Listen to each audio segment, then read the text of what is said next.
Olá pessoal, me chamo David Pereira, estou professor na Universidade Federal de Santa Maria, no Departamento de Transportes do Centro de Tecnologia, e estamos aqui na última videoaula do pacote de avaliação estrutural e funcional de pavimentos, em que teremos como tema central avaliações deflectométricas. Lembrando que essa é uma videoaula integrante das disciplinas do curso de Engenharia Civil, Infraestrutura de Transportes e tópicos especiais em Infraestrutura Rodoviária. Bom,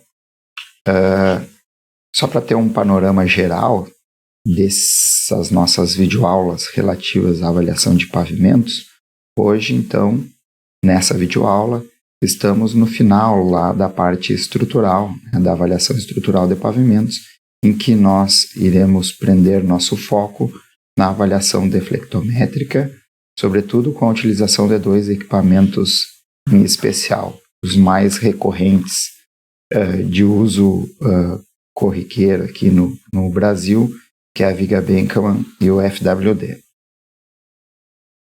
Como referências básicas, nós temos aquelas mesmas que já foram apontadas anteriormente, além de referências relativas às normas de ensaios ou de preparação e calibração desses equipamentos utilizados para avaliação deflectométrica. Bacias de deformações. Então, quando a gente vai analisar estruturalmente um pavimento, a gente quer saber como que esse pavimento está respondendo às cargas oriundas do tráfego. Basicamente, nós utilizamos, conforme eu disse, dois equipamentos para fazer essa leitura de bacias de deformações. E essas bacias de deformações, elas são importantes para que a gente consiga determinar a capacidade estrutural do pavimento, a forma com que esse pavimento está respondendo às cargas oriundas do tráfego. A partir da Viga Benkaman ou do Falling Weighting Deflectometer, o FWD, que é um deflectômetro de impacto, nós conseguimos medir os deslocamentos verticais que os pavimentos sofrem a partir da atuação de um carregamento rodoviário. E essas deflexões ou deslocamentos verticais, nós aferimos elas em função da sua diminuta,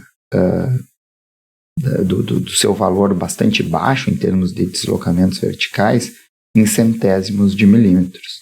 Então, quando a gente for mencionar a deflexão de um determinado pavimento, vamos dizer que o pavimento apresenta uma deflexão da ordem de 50, esse 50 refere-se à unidade 50 vezes 10 na menos 2 milímetros, ou 50 centésimos de milímetro.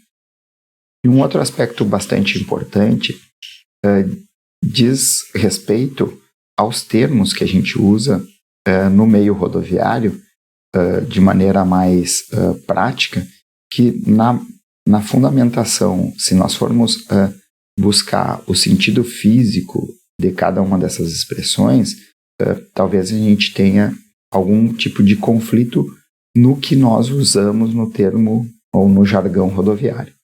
De maneira geral, deflexão, deformação vertical total ou deformação vertical do pavimento e deslocamentos verticais, que são as deflexões, essas, são todos sinônimos para nós, engenheiros rodoviários.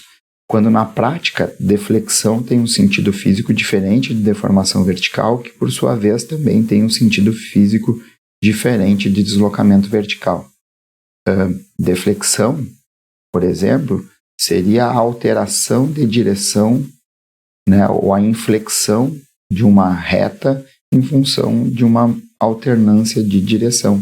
Então, dois ângulos, ou formando um ângulo, né, entre essas duas retas. Isso tem a ver depois, conforme nós vamos ver, com a forma com que a Viga Benkaman determina os valores de deformações ou deslocamentos verticais. Deformação é aquela deformação específica, né, o quanto um determinado material se deforma em relação à sua espessura original. E o deslocamento vertical é aquela medida, enquanto a deformação vertical tem unidade milímetros por milímetros, por exemplo, o deslocamento vertical é o quanto efetivamente essa estrutura se deformou. É aquele delta de deformação que a gente tem, por exemplo, num corpo de prova ou de deslocamento, de redução da sua altura quando um corpo de prova, por exemplo, de concreto asfáltico ou de concreto, está sendo submetido a um esforço de compressão. Mas, de maneira geral, toda vez que nessa videoaula eu tratar deflexão, deformação vertical ou deslocamento vertical, eu estou me referenciando ao mesmo termo e à mesma condição do pavimento em termos de deslocamento em que esse pavimento sofre em função vertical, em função da aplicação de um esforço oriundo do tráfego. E estudar as bacias de deformação do pavimento são importantes porque ele possibilita que a gente compreenda de melhor forma o comportamento mecânico do pavimento. Antigamente tinha-se a definição de que pavimentos rígidos eram aqueles pavimentos que apresentavam no seu revestimento o concreto de cimento Portland. E pavimentos flexíveis, antigamente definia-se como sendo aqueles pavimentos cujo revestimento era em concreto asfáltico. E o livro do professor Balbo de 2007 já fala e determina de maneira bastante adequada o conceito efetivo de pavimentos rígidos e flexíveis, tendo como premissa o comportamento estrutural desse pavimento. Isto é, um pavimento pode inclusive apresentar material de concreto de cimento Portland em seu revestimento e ser definido como um pavimento de comportamento flexível, bastando para que isso ocorra que as deformações ou as tensões impostas às camadas adjacentes fiquem mais concentradas no ponto de aplicação da carga. Esse seria então a definição mais rápida e sintética de um pavimento de comportamento flexível, enquanto que um pavimento de comportamento rígido é aquele comportamento do pavimento em que as tensões ou deformações não se concentram tanto na posição de aplicação da carga. Outro emprego também bastante importante das bacias de deformações ou da análise deflectométrica de pavimentos diz respeito à inferência sobre a condição estrutural do pavimento. Então, um pavimento que está em uso, ele apresenta uma certa capacidade estrutural e a gente consegue aferir melhor essa capacidade estrutural do pavimento a partir da avaliação da deformação do pavimento.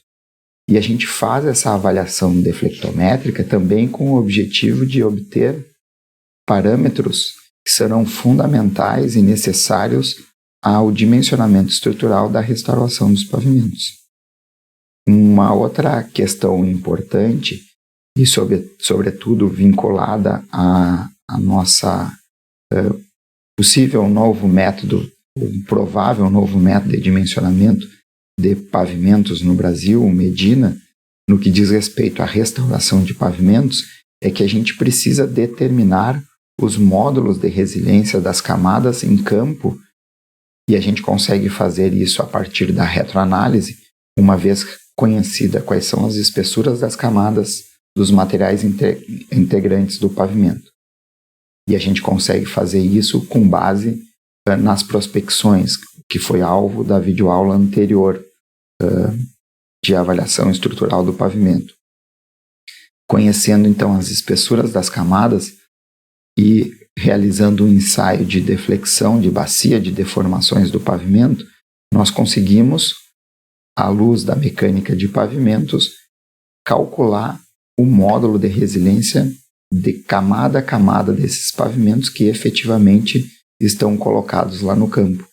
E dessa maneira, nós conseguimos simular a ação de determinados carregamentos rodoviários e verificar qual é a consequência dessa ação em termos de esforços atuantes na estrutura do pavimento, por exemplo, quando da adoção de uma camada de reforço do concreto asfáltico e assim verificarmos os mecanismos que poderão trazer à ruína esse reforço ou essa restauração do pavimento.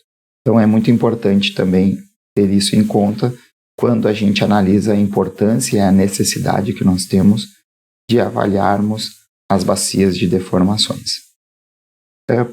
Talvez para ficar um pouco mais claro as bacias de deformações e as deflexões, esta ilustração possa auxiliar. Vamos imaginar que nós tenhamos uma estrutura de pavimento que foi bem definida em termos de espessuras de camadas, de materiais empregados em cada uma das camadas, a partir então das suas espessuras, que tem a ver com a geometria desse pavimento, e dos módulos de resiliência e coeficiente de Poisson. Assim eu tenho uma estrutura que pode ser caracterizada, bem caracterizada em termos estruturais. Uma vez que eu tenha a aplicação de uma solicitação de carga, vamos imaginar um eixo solicitando a rodovia, né? E imaginando ainda que nós temos uma carga nesse eixo que distribui tensões lá na superfície do pavimento através da área de contato pneu-pavimento. Lembrando que a pressão da inflação dos pneus, conforme nós já vimos na videoaula de mecânica de pavimentos, é aquela tensão que nós assumimos como sendo imposta lá na superfície. Então, a pressão em que a gente inflou os pneus é a tensão que está sendo distribuída lá na superfície do pavimento, lá no revestimento, no topo do revestimento, naquela região, na área de contato pneu-pavimento. A partir daí, então, da aplicação desse carregamento, surge uma envoltória de deformações ou de tensões. E essa envoltória de deformações ou de tensões nós chamamos de bulbo de deformações ou bulbo de tensões, dependendo com qual esforço nós estejamos trabalhando. Essa representação nessa ilustração em vermelho é uma ilustração, uma demonstração apenas didática. Não quer dizer que seja exatamente dessa forma com que esses bulbos de deformações se distribuem. O fato é que esse bulbo de deformações ele pode ser mais espraiado, mais aberto ou menos aberto, como eu estou demonstrando com a minha ponteira. E o que vai determinar essa condição é a carga atuante e também as condições de geometria e de rigidezes das camadas integrantes do pavimento. Quanto mais rígidas forem as camadas, por exemplo, estruturais do pavimento, mais espraiado será esse bulbo de deformações, certo? E uma outra propriedade interessante nesse bulbo de deformações é que, se nós tivéssemos capacidade de determiná-los lá no campo, seria possível investigar qual é a área de ação ou qual é a distância do ponto da aplicação da carga em que nós teríamos, por exemplo, algum tipo de esforço diferenciado sendo provocado nas diferentes camadas do pavimento. Então, por exemplo, se a gente imaginar até o subleito, aqui, esse ponto exatamente seria o ponto distante a uma determinada distância do centro da aplicação da carga, aonde a gente teria a área de influência no revestimento e na base em função da presença dessa carga aqui aplicada sobre esse eixo rodoviário. O outro aspecto fundamental a ser lembrado é que todos os pontos, conforme esses que estão ilustrados em vermelho, que estão inscritos ou dentro da área do bulbo de deformações, são pontos que apresentaram um estado de tensões diferenciado por conta da aplicação da carga, correto? Então, esse ponto em vermelho, todos esses em vermelho, são pontos que, se não tivéssemos cargas, o nível de esforço que seria eventualmente verificado nessas regiões seriam diferentes, menores ou nulos se nós desprezássemos efetivamente o peso próprio das camadas. Um outro aspecto importante a ser lembrado é que a gente não tem em cada um desses pontos internos ao bulbo de deformações tensões ou deformações idênticas. Então, o bulbo de deformações ele só delimita a área ou o volume do pavimento que está sob ação diferenciada de tensões por conta da aplicação daquele carregamento. No entanto, esse ponto em relação a esse ponto podem apresentar esforços, por exemplo, verticais, tensões ou deformações verticais diferentes. Então, ele não é uma envoltória que determina isotensões ou isodeformações. Ele apenas determina qual é a área, a região do pavimento que está submetida a um esforço diferenciado por conta da aplicação da carga. Obviamente, se eu tivesse um outro eixo lateral a esse, eu poderia ter uma superposição de bulbos de deformações, o que faria uma majoração, por exemplo, do esforço gerado nesse ponto. Semelhante ao estudo que se faz em termos de geotecnia aplicada a fundações, quando nós queremos dimensionar ou verificar se haverá ou não ruína pela imposição de uma outra estrutura de fundação lateral a uma já existente. Então, nós precisaríamos fazer essa consideração. E esse bulbo de deformação, se a gente pensar num único carregamento, ele vai se deslocando à medida em que o veículo se desloca longitudinalmente no pavimento. Em contrapartida, esses pontos que estão externos ao bulbo de deformações são pontos que não recebem um estado de tensão ou um estado de deformação por conta da aplicação daquele carregamento. Então, são pontos que, se eu fosse avaliar o esforço vertical, eu não perceberia alteração nenhuma se estaria ou não presente esse carregamento. O ideal, sob o ponto de vista de avaliação de pavimentos, seria que nós conseguíssemos avaliar o pavimento em função da presença desse bulbo de deformações. O caso ideal seria que nós conseguíssemos, portanto, definir lá no campo esse bulbo de deformações. Para que isso fosse possível, eu teria que instalar uma série de elementos aqui, uma série de células de carga que seriam capazes de aferir o estado de tensão em cada um dos diferentes pontos espalhados, inclusive no subleito, ao longo de toda a malha viária. Imaginem 100 quilômetros disso, eu colocando uma série de instrumentações para fazer essa verificação. Isso seria inviável, do seu ponto de vista econômico e técnico.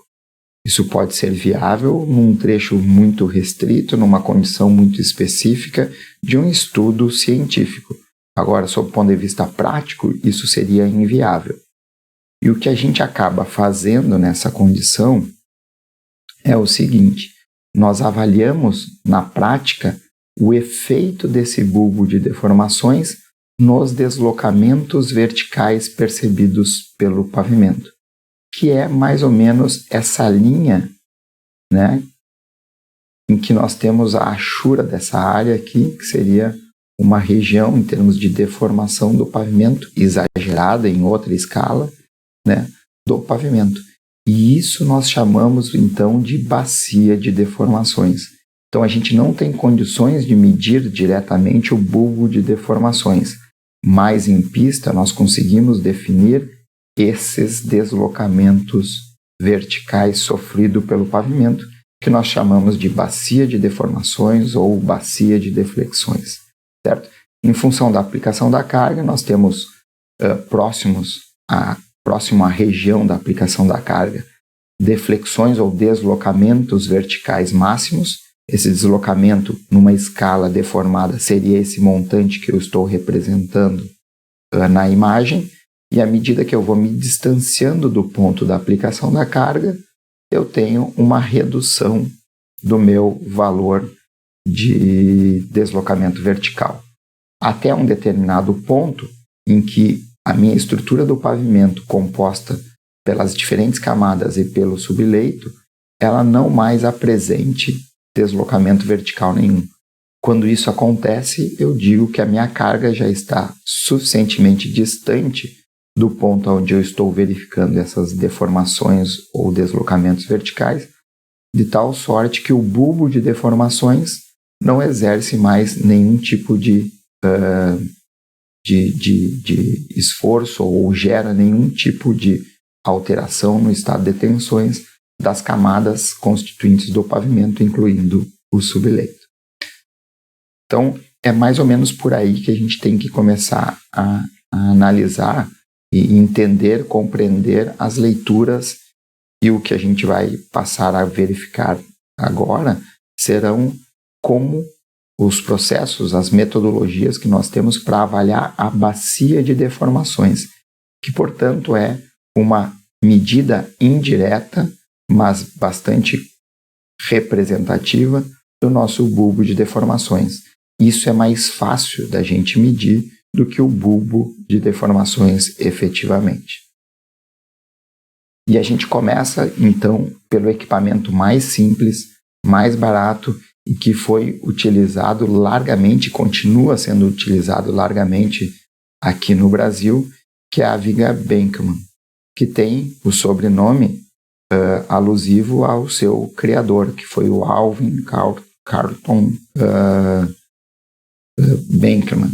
Tá? Temos uma norma, está aqui o Alvin, né, realizando um ensaio, inclusive, de viga Benckmann na Ashur Road Test, e temos lá a norma DNR-ME 024 de 94, que determina todas as condições em que a gente deve considerar a utilização dessa viga Benckmann. A viga Benckmann, de maneira geral, ela é composta por esse equipamento aqui que vocês estão vendo na ilustração. O que é esse equipamento? Esse equipamento ele é composto por duas partes. Uma parte que fica fixa, que é essa aqui, e apoiada, biapoiada sobre a estrutura do pavimento, e ela tem uma articulação que se vincula a uma parte móvel da viga, que é essa que eu estou mostrando aqui. E essa parte móvel, então, ela se vincula à parte fixa por essa articulação e ela fica apoiada no revestimento, no topo do revestimento, por uma ponteira, que é essa que está representada aqui entre as rodas do semi-eixo, do eixo simples de rodas duplas, conforme vocês observam nessa ilustração. Então, a gente tem um eixo simples de rodas duplas, que é o eixo que deve ser empregado no ensaio de viga Benckmann. Eu já vou falar sobre as características desse eixo. E a gente inicia o ensaio com essa ponteira exatamente sobre o eixo, entre as duas rodas constituintes do semi-eixo. O que acontece? Na medida em que eu vou deslocando o veículo, o caminhão, no caso aqui da figura, para a esquerda, né, eu vou percebendo uma movimentação nessa parte móvel. E essa movimentação ela é medida por um extensômetro que encontra-se aqui no fundo. Então, eu consigo medir o quanto eu tenho de elevação ou de rebaixo, no caso que acontece quando o veículo se desloca.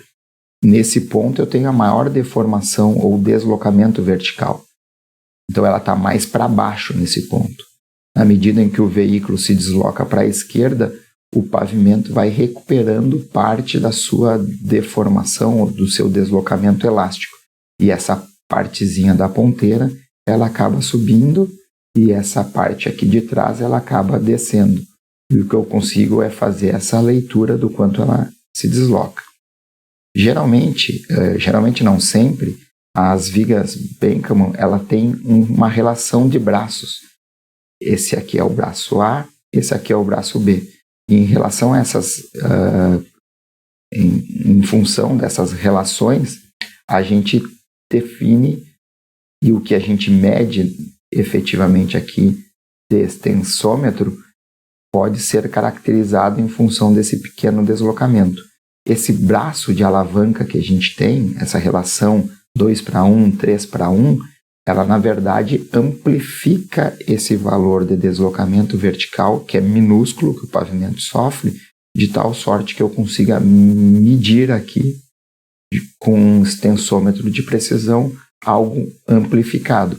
E em função dessa relação de braço, eu consigo determinar efetivamente qual foi o deslocamento vertical que o pavimento sofreu. E isso é da ordem de centésimos de milímetro, tá? Da ordem de 50 centésimos de milímetro, por exemplo, para um pavimento de comportamento flexível recém-inaugurado. Eu estou colocando esse valor, mas não é o valor para vocês usarem sempre como referência. É só uma análise, só um valor para vocês terem uma sensibilidade em relação a esse parâmetro. Bom, esse deslocamento que essa viga sofre, essa viga Benkaman sofre, ele é função, conforme a gente viu anteriormente, das espessuras das camadas, das rigidezes das camadas, mas também da carga. E por isso, para que a gente possa comparar esses valores de deflexão, nós precisamos, ao realizarmos um ensaio de bacias de deformações, padronizar o eixo. E o eixo que a gente padroniza é o eixo padrão, que serviu como referência básica para quase tudo que a gente estudou em termos de pavimentos asfálticos.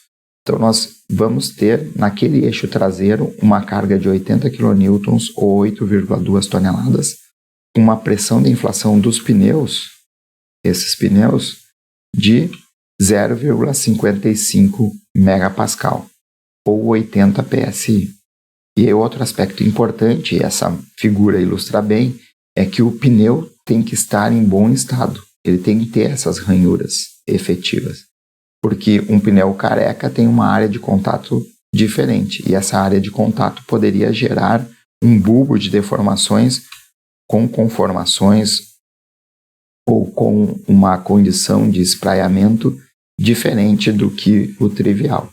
Então a gente precisa ter sempre essas condições em vista na hora de executarmos esse ensaio, que, conforme eu falei, tem uma norma específica do DNR, né, o antigo DNR, atual DNIT, em que ele coloca que a gente precisaria fazer essas leituras de maneira sucessiva no pavimento para que a gente pudesse efetivamente cobrir todo o deslocamento, toda a bacia de deformação gerada por esse carregamento.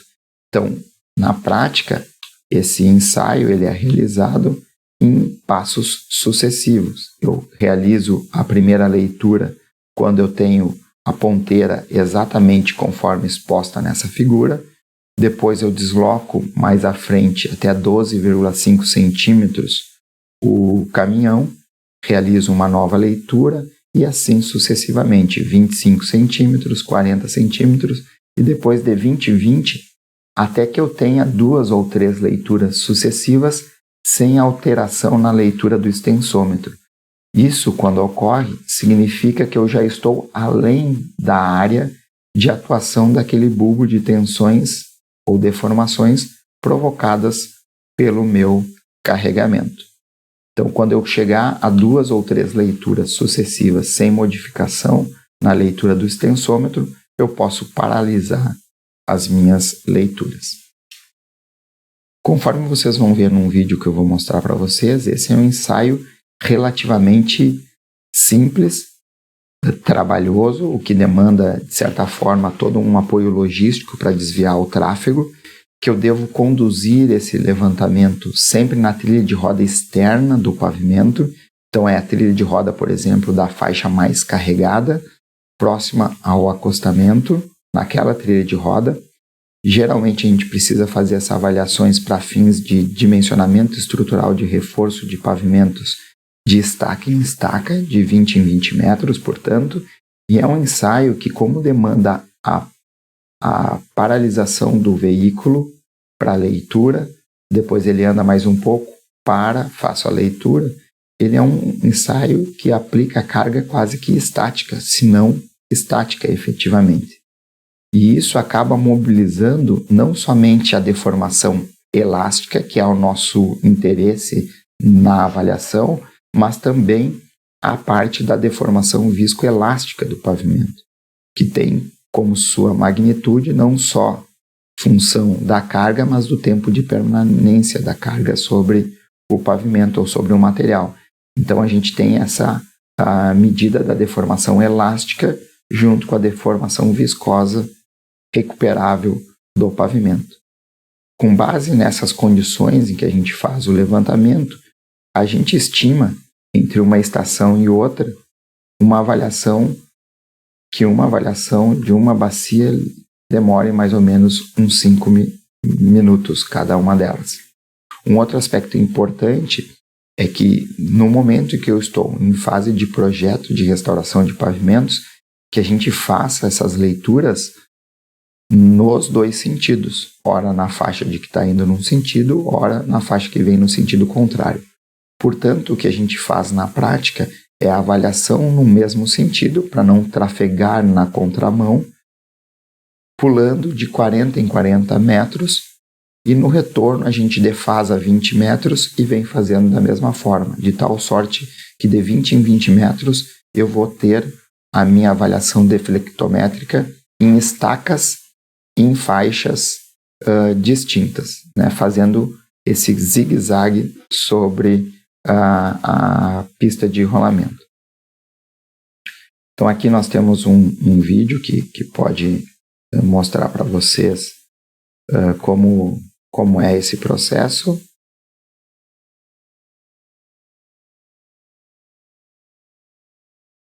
Então aqui o pessoal está apoiando a ponteira lá entre as rodas do caminhão.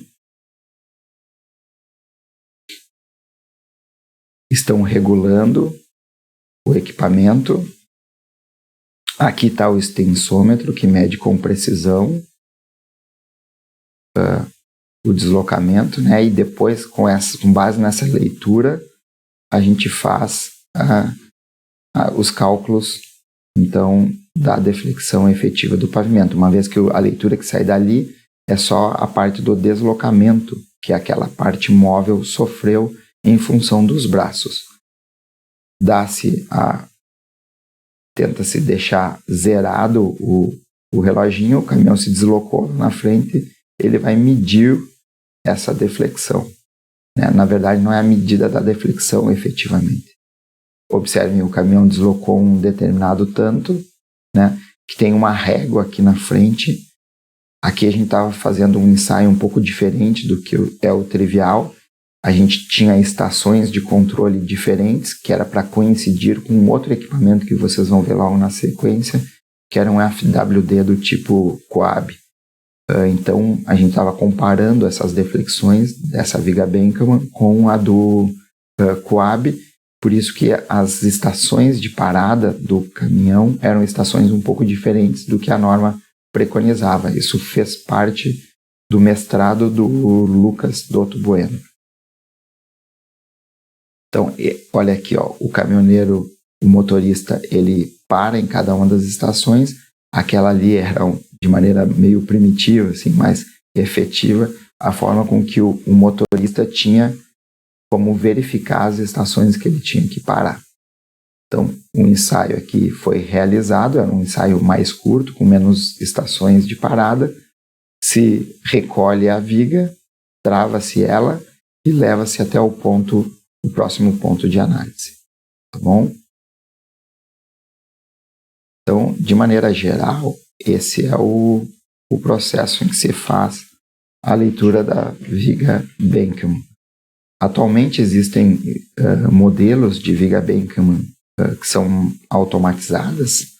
a gente no meio chama de viga eletrônica, em que ela faz esse processo automatizado. O que ele precisa, o operador, é simplesmente posicionar a viga, resetar todo o sistema, e os sistemas de leituras se fazem por LVDTs, acoplado a um sistema de aquisição de dados.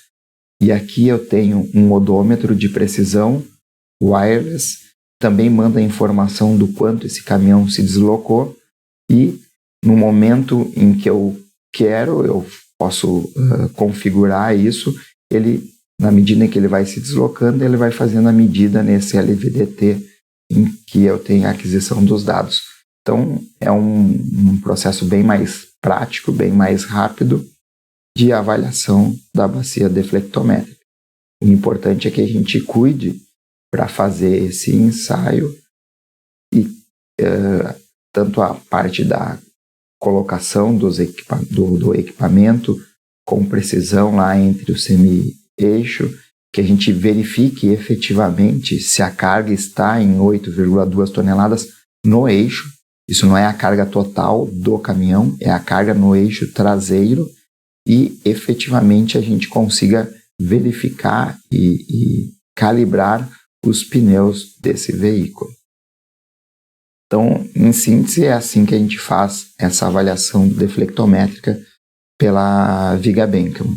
A viga Benkaman é um equipamento bem mais barato do que esse que já está na tela de vocês e que se presta muito para controle tecnológico. No momento em que a gente quer fazer uma avaliação de uma malha viária de maior extensão, a viga Benkaman torna-se bastante morosa para fazer esse processo, o que acaba gerando um elevado custo de realização desses ensaios, quando comparado com o FWD. Bom, falando então em FWD, ele se presta então a realizarmos uma avaliação não destrutiva do pavimento, assim como a viga Benkaman, a partir da avaliação da bacia de deformações em campo. E ele tem o seu princípio físico de utilização, a queda de um peso a uma determinada altura que impacta o pavimento, gerando uma deformação nesse pavimento, inclusive gerando uma onda, né? Como se fosse um pequeno abalo sísmico no pavimento. E essa deformação que ele gera no pavimento tem um sensor que também mede a carga que ele impactou no pavimento. E a gente deve, portanto, nesse instante, fazer a calibração e a determinação da carga e da altura de queda para que a gente tenha no sensor que mede o peso que se chocou e foi deslocado ao pavimento compatível ao que é o nosso interesse. Esse equipamento ele gera um impacto no pavimento, e esse esforço é gerado no pavimento a partir de uma placa, que é essa placa aqui, e ela tem um sistema de borrachas semelhante ao do pneu, que dá uma certa amortecida e uma distribuição uniforme dessa carga ao longo dessa placa. E essa placa ela tem 30 milímetros de diâmetro, porque seria mais ou menos comparável esses 30 milímetros de diâmetro se a gente calculasse a área de contato equivalente desse eixo padrão aqui com esses dois semi-eixos. Se eu somar as duas cargas, as duas áreas de contato desses dois pneus do semi-eixo, daria mais ou menos algo compatível com a área dessa placa rígida com um borracha embaixo, em que eu distribuo a carga que caiu aqui do FWD. E o próprio nomenclatura FWD é um deflectômetro de carga em queda, né, que dá mais ou menos a representação do que de fato é o ensaio em si. Esse ensaio, dependendo das configurações de altura de queda e de carga que cai, eu consigo realizar até 100 kN ou 10 toneladas. O que a gente tem interesse para fins de avaliação estrutural em pavimentos é com uma carga de 40 kN ou 4,1 toneladas, justamente para representar a carga que compete ao semi-eixo de um eixo padrão, que é 8,2 toneladas. E no momento exato que essa carga se impacta no pavimento, né, existem uma série de sensores que, dependendo do tipo de equipamento, se é o Dynatest ou se é o Coab, eles medem coisas semelhantes, mas medidas físicas diferentes. O equipamento Dynatest, que é esse que está em tela aí para vocês, ele tem esse sensor que fica junto ao pavimento, né, aderente ao pavimento. Aderente, eu digo, tocando no pavimento.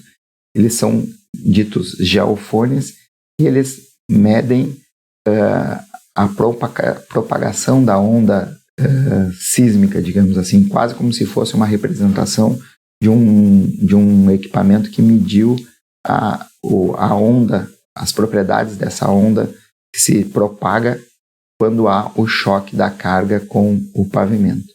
E essa propriedade, ela vincula-se diretamente, hoje ninguém questiona essa vinculação, essa correlação com os deslocamentos verticais elásticos sofridos pelo pavimento no momento da ação da carga. Essa leitura ela é feita no exato momento em que a carga choca-se com o pavimento, certo? Ela é uma leitura instantânea. E por ser uma leitura instantânea, há pouca ou nenhuma mobilização da parcela viscoelástica, né, da deformação. Diferente da viga Benkaman, que a gente tem a medida também dessa parcela viscosa da deformação elástica. No equipamento FWD da Dynatest, que é quem produziu o equipamento, a gente tem leituras que podem estar distantes do ponto da aplicação de carga até 2,25 metros. E a gente pode também ir fazendo esses ajustes conforme a necessidade específica de avaliação que se tenha, mas geralmente a gente usa conforme preconizado em norma. Tá? Esse então é o equipamento da Dynatest. E esse aqui é o equipamento Coab. Né? Aqui nos trechos experimentais do grupo de estudos e pesquisas em pavimentação e segurança viária tem, em parceria com a ANP Petrobras, nós utilizamos os ensaios de uma empresa chamada Pavesis e o tipo de equipamento FWD que eles têm é do tipo Coab. Então, nesse tipo Coab, basicamente a diferença, assim, para ser mais sintético, é que ao invés deles terem esses geofones, eles têm LVDTs que medem efetivamente o deslocamento vertical sofrido pelo pavimento no instante do impacto. Então aqui eu tenho um vídeo do YouTube que eu trago para vocês verificarem aqui a condição e de maneira geral como que funciona esse ensaio a partir do FWD.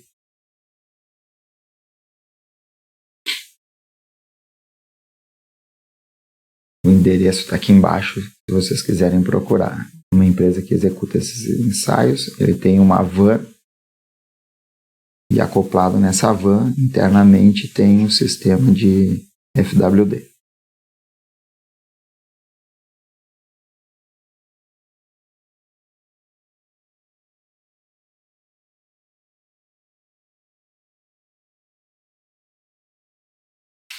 Observem aqui os geofones, né? Eles são colocados na superfície do pavimento. A carga ela é elevada. Vamos ver aqui. Todo o sistema fica disposto. Observem, ele dá alguns impactos iniciais aqui. Ele até falou first, né? Para poder acomodar e que os sensores fiquem efetivamente dispostos adequadamente sobre o pavimento. Não é o teste em si, é só uma acomodação.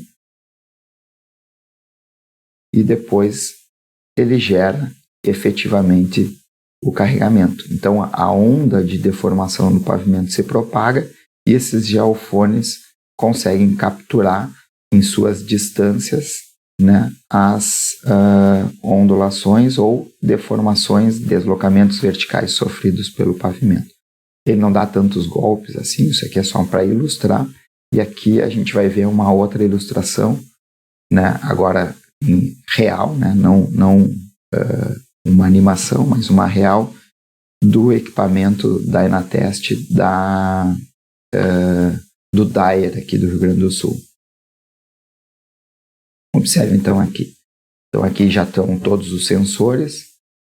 Ele vai dar várias batidas, né? Só para que a gente verifique como que é o processo.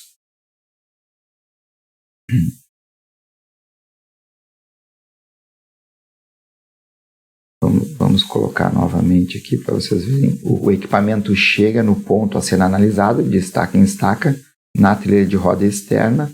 Ele assenta o equipamento, faz uma primeira solicitação apenas para acomodar os sensores e faz uma batida. Existem algumas empresas que costumam fazer 2 vezes o ensaio no mesmo ponto para verificar o que acontece. O Lucas Bueno, na dissertação de mestrado, observou que não há muita diferença em termos de módulo de resiliência quando a gente retroanalisado, quando a gente faz esse ensaio em 2 vezes ou em uma única vez.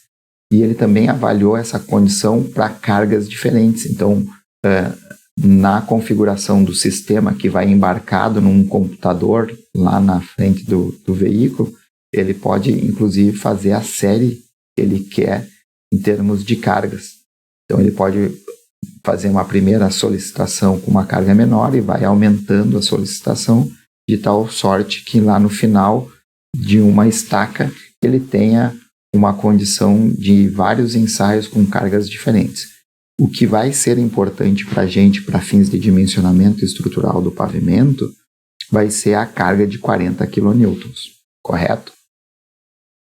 Essas outras cargas são mais para fins didáticos e científicos para a gente estudar outras condições. Em relação ao FWD, nós temos algumas vantagens, que é a rapidez de realização dos ensaios, né? O que reduz a necessidade de interrupção do tráfego, muito embora continue a necessidade de interrupção do tráfego, e ele tem uma precisão muito boa, assim, sobretudo quando a gente vai trabalhar com pavimentos de comportamento mais rígidos, cujas deflexões são menores, tá? Claro que a desvantagem é o custo de mobilização desse equipamento, que é bem maior, né? O custo desse equipamento é bem maior do que aquele da Viga Benkelman. Tá? E um detalhe importante é que as medidas que são fornecidas pela Viga Benkelman, no mesmo ponto, no mesmo instante, com as mesmas condições de temperatura do pavimento e com a mesma carga, por exemplo, 40 kN e 80 kN para o eixo simples de rodas duplas, 40 kN para o FWD, é que nós temos valores de deflexões diferentes. E isso não está associado à capacidade que cada equipamento tem em termos de precisão. Isso tem a ver com a forma ou com o que cada equipamento está medindo. Como o FWD mede naquele instante em que há a queda do peso, a gente não tem a parcela viscoelástica da deformação entrando na medida de deflexão quando aferida pelo FWD. E quando a gente afere essas deflexões no mesmo ponto, com as mesmas condições climáticas, com a mesma carga, com a Viga Benkelman, pela condição de levantamento ser mais morosa, mais demorada, a gente tem uma mobilização da parcela viscoelástica da deformação que soma-se à deformação elástica, e isso faz com que a gente tenha um valor adicional, um valor maior das deflexões impostas pela Viga Benkelman quando comparadas com o FWD. E isso já foi, de maneira bastante sistemática e precisa, relatado na literatura técnica, tanto nacional quanto internacional. Essa relação entre as leituras de deflexão com o FWD e a Viga Benkelman costumam estar entre 0,87 e 0,93. Ou seja, a Viga Benkelman costuma ser da ordem de 10% maior do que do FWD. Então, como nós vamos ver logo na sequência, quem for estudar a parte de dimensionamento estrutural de reforço de pavimentos, toda a nossa teoria até então colocada e que está lá documentada no PRO 11, ela é fundamentada com base nas deflexões obtidas pela viga Bentham. Então haverá uma necessidade, quando a avaliação de campo for executada com o FWD, de realizarmos uma relação, uma correção das leituras medidas com FWD em relação à viga Bentham. Caso contrário, nós usaríamos uma deflexão menor, imaginando que seria da viga Bentham, quando na viga Bentham essa deflexão seria maior. Isso poderia trazer algum tipo de influência importante no dimensionamento estrutural do reforço do pavimento. Então aqui a gente tem umas equações que eu fiz um APUD do Rocha e Filho no livro do professor Balbo de 2007. Essa aqui é uma figura que está na dissertação de mestrado do Lucas Bueno, que demonstra as relações. Observem que a grande maioria delas está abaixo aqui, né?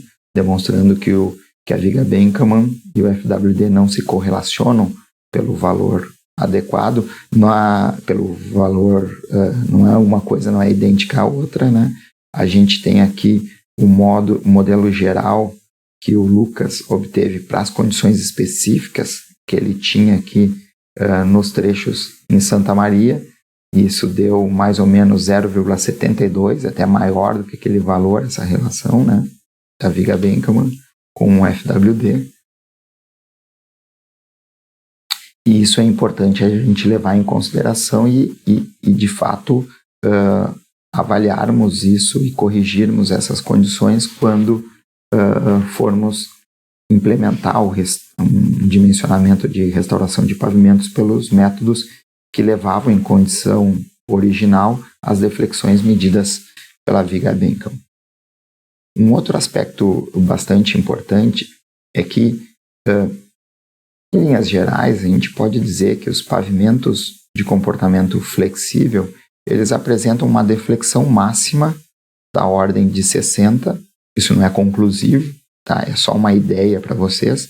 O que é conclusivo em termos de comportamento dos pavimentos é a distribuição daquele bulbo de tensões ou das deflexões, mas só para que vocês tenham uma ideia, assim, de ordem de grandeza, um pavimento flexível, esbelto, com camadas, por exemplo, de concreto asfáltico bastante esbelto, da ordem de 5 a 10 centímetros, nós temos deflexões, quando em perfeito estado, o pavimento da ordem de 60 centésimos de milímetro.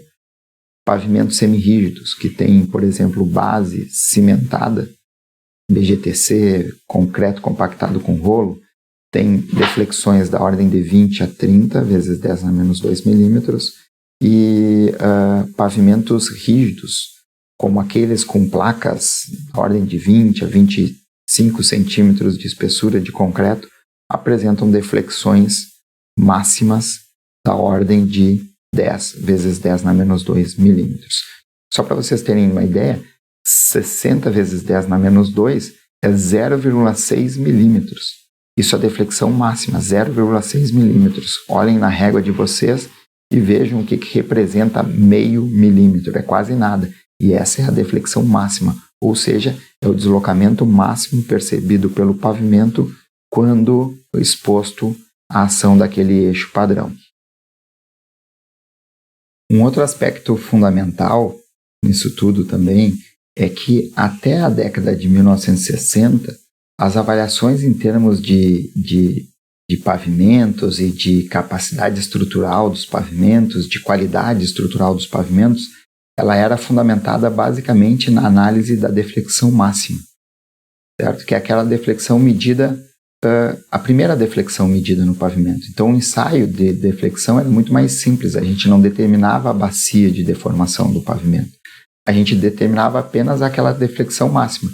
Fazia-se a primeira medida com a ponteira da viga Bentham entre as rodas e pedia para o motorista se distanciar 5 metros do ponto da aplicação da carga. Se fazia a nova leitura, que era a condição do pavimento já não mais sofrendo a ação do bulbo de deformações daquele eixo, e a gente tinha então a deflexão máxima obtida dessa forma. Só que isso é pouco conclusivo em termos de deformação do pavimento.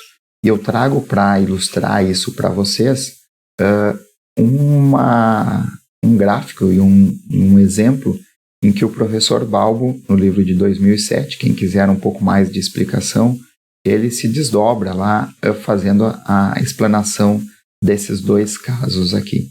Observem, se nós estivéssemos avaliando a qualidade estrutural desses dois pavimentos, com essa bacia de deflexão em azul e essa em vermelho, antes da década de 70, né, início da década de 80, nós diríamos que os dois pavimentos têm a mesma capacidade estrutural, porque ambos apresentam um valor de deflexão máxima igual a 50 vezes 10 na menos 2 milímetros.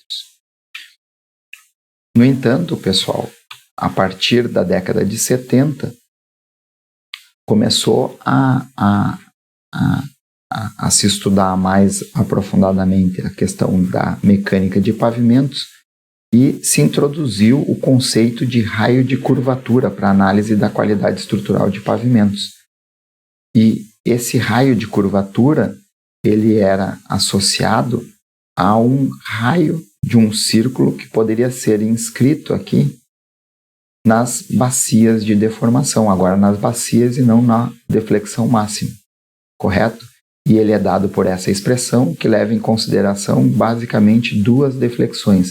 A deflexão zero, que é a deflexão máxima, esse zero representa que é a ponteira da viga Benkelmann, por exemplo, exatamente no ponto da aplicação da carga, e uma leitura em que a aplicação da carga está distante da ponteira da viga Benkelmann em 25 centímetros. Bom, quando a gente faz isso, quando a gente tenta inscrever esses círculos aqui, determinando, por exemplo, esse raio, e observem que esse raio não guarda uma relação direta com a grandeza de distribuição dos bulbos de deformações, do quanto espraia ou não o bulbo de deformação. Essa é uma grandeza que não traz relação direta. Se eu observar esse valor e esse valor for 100, não significa que esse valor aqui, em termos de raio, vai ser 100 dos bulbos de deformações.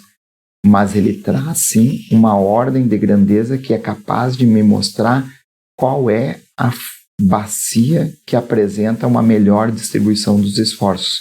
E essa melhor distribuição dos esforços, se nós olharmos, por exemplo, essa imagem aqui da viga Benkelmann ou da bacia de deformações em vermelho e em azul, observem essa aqui em azul, ela seria mais representativa dessa condição aqui, em que eu tenha um pouco, uma distribuição de bulbo de deformações bem menor, ou menos espraiada, menos espalhada do que essa que eu tenho em vermelho.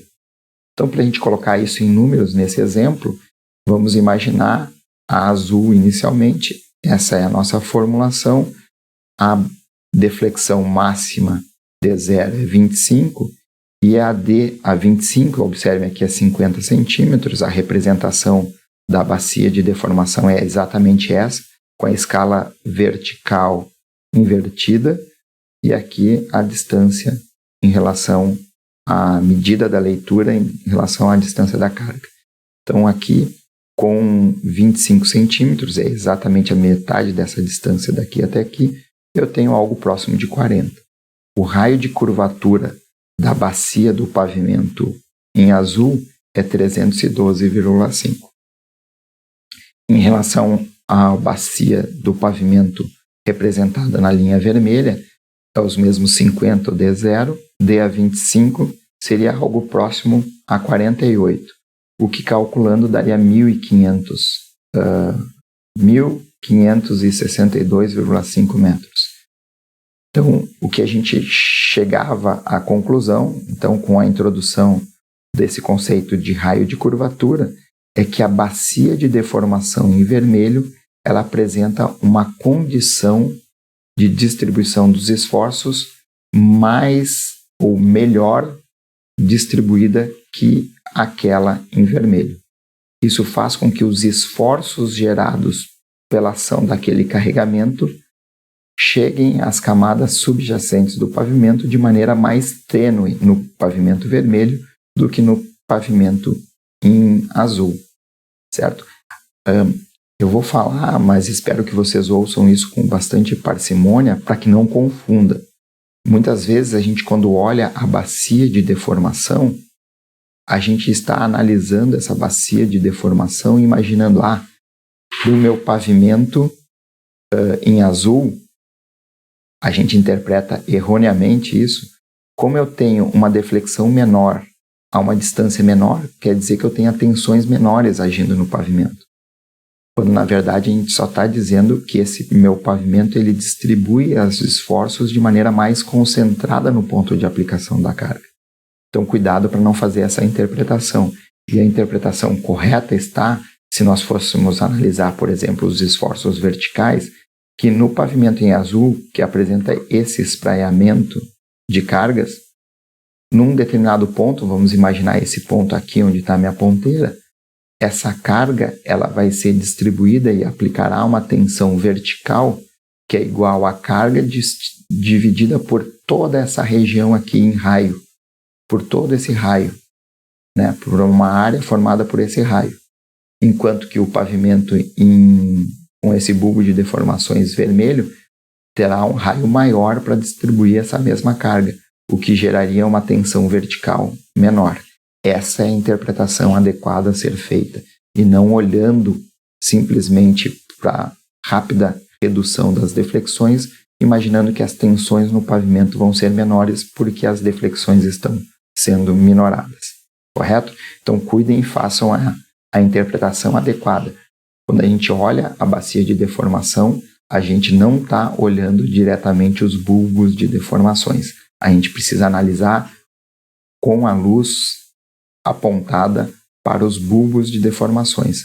Então, essa é a nossa grande dificuldade inicial em realizarmos essas melhores interpretações ou interpretações mais adequadas e corretas em relação à deformação aferida com base nesses equipamentos que nós estamos estudando. Um outro aspecto importante é que, como esses bulbos de deformações ilustrados aqui, eles são função do módulo de resiliência das camadas, quando a gente está trabalhando em pavimentos asfálticos, os pavimentos asfálticos têm o concreto asfáltico, na sua constituição, o ligante asfáltico, que é termossuscetível e que apresentam, então, propriedades elásticas função da temperatura. Então, quando eu realizo um ensaio lá no campo, eu posso realizar esse ensaio, conforme vocês podem ver na minha imagem aqui, hoje está frio, e com o frio, o módulo de resiliência do concreto asfáltico é maior do que o módulo a uma temperatura mais elevada. Consequentemente, eu preciso avaliar meu pavimento no mesmo padrão de referência de temperatura. E esse padrão geralmente é adotado, aqui no Brasil, ele é adotado em 25 graus.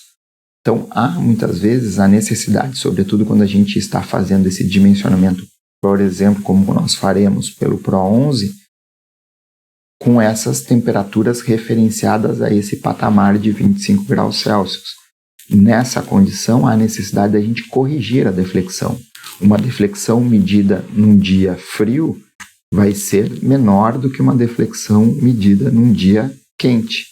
Consequentemente, eu preciso balizar essas duas leituras, num dia quente e num dia frio, a uma temperatura de referência que é o 25 graus.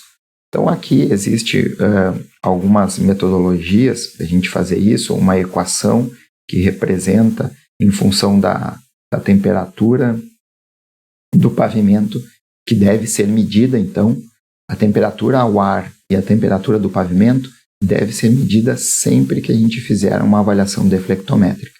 Eu preciso medir, ter um equipamento para medir a temperatura do revestimento asfáltico, mesmo que na superfície, e também da temperatura ao ar. Porque essas equações, esses modelos que buscam fazer essa correção, ela é função da temperatura do concreto asfáltico e da temperatura ao ar, muitas vezes. Então aqui a gente tem um ábaco que determina lá qual é essa temperatura, né? Observem que o fator de correção ele depende da temperatura que a gente tinha no concreto asfáltico e na espessura do concreto asfáltico, até porque a gente precisa levar em consideração uma temperatura média, né? E a gente não tem a temperatura no topo sempre igual à temperatura no fundo do concreto asfáltico. Então o DR de São Paulo, a partir dos modelos da ASHTO de 1993, apresentam lá um ábaco para a gente corrigir essa temperatura. Vamos imaginar que a gente tenha um revestimento de 10 centímetros e a gente avaliou a deflexão lá no campo a 50 graus Celsius. Então eu preciso corrigir essa leitura que eu fiz pelo fator de 0,8. Se eu medir 100 lá no campo a 50 graus Celsius, 100 centésimos de milímetro para a deflexão máxima, por exemplo, eu preciso corrigi-la num fator de 0,8, ou seja, o valor da deflexão a 25 graus seria esperado de 80 vezes 10 na menos 2 milímetros. Um outro aspecto importante, quando a gente está avaliando a deflexão a partir da sua bacia de deformações, é de qual daquelas leituras eu preciso, ou quais daquelas leituras eu preciso avaliar, ou eu preciso corrigir a temperatura. São todas elas ou não são todas elas? Agora que vocês já compreendem um pouco mais os bulbos de deformações e os bulbos de tensões, eu trouxe esse exemplo aqui de uma distribuição das tensões no interior do pavimento. Isso aqui sim é um bulbo de deformações, ou nesse caso específico, um bulbo de tensões verticais, que o Lucas Bueno apresentou no trabalho de mestrado dele, e que mostra efetivamente como se distribuem esses bulbos de deformações no interior do pavimento, de um pavimento específico que ele estava trabalhando. Isso eu trago para ilustrar melhor para vocês. Por quê? Porque eu só tenho que realizar as minhas correções nas deflexões correspondentes às distâncias aonde o meu concreto asfáltico tem ação. Portanto, olha só, a partir desse ponto onde eu estou mostrando, para frente eu tenho somente a influência dessa carga gerando tensões e deformações no meu macadame seco e no meu subleito.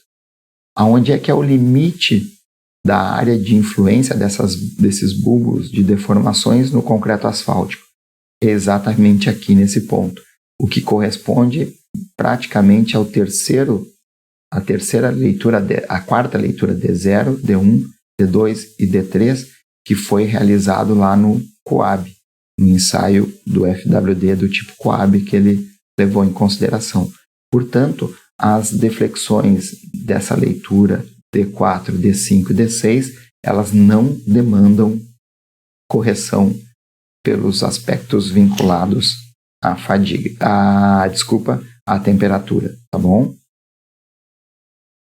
Um outro aspecto interessante que ele levou em consideração no estudo do Lucas Bueno era a questão da linearidade entre carga e deflexão, se haveria ou não haveria linearidade entre a carga e deflexão. Então, em cada veículo, em cada ponto que ele analisou diferentes cargas que iam de 20 kN até 80 kN no FWD, do tipo COAB, certo? Então, seria cargas bastante expressivas, certo? 40 kN seria correspondente ao nosso eixo padrão de 80 kN. E a carga de 80 kN seria o dobro da carga do eixo padrão, que seria correspondente a 160 kN.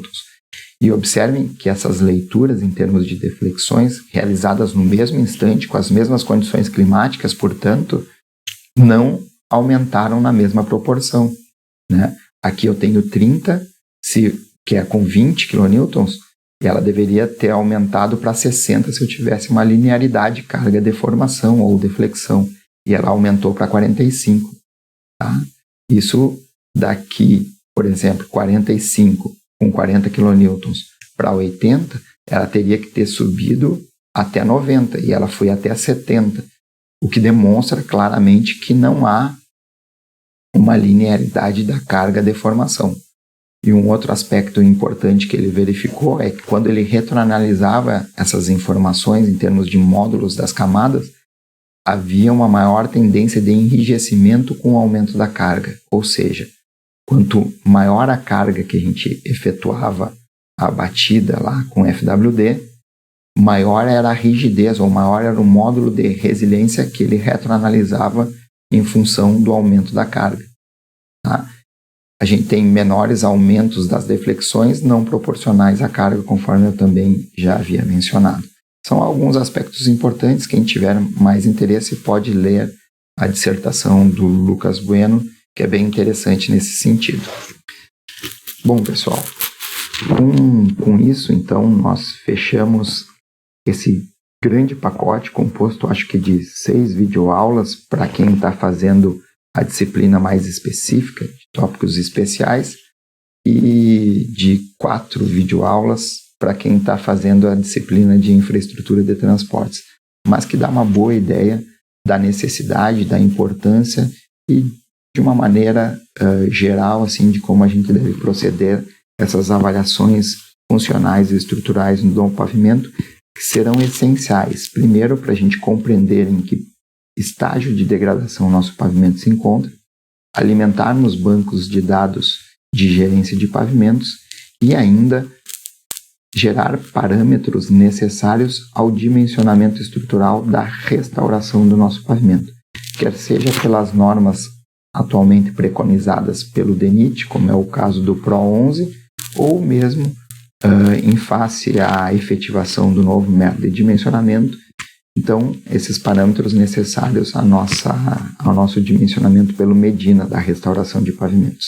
Bom, eu agradeço a atenção. Eu sei que são vídeos que por vezes são um pouco demorados, mas que tentam abranger de uma maneira, ainda que simples, mas aspectos importantes à compreensão mais assim, efetiva daquilo que será necessário para nós conseguirmos avançar nas disciplinas, tá bom? Um grande abraço a todos e espero que vocês mantenham-se saudáveis.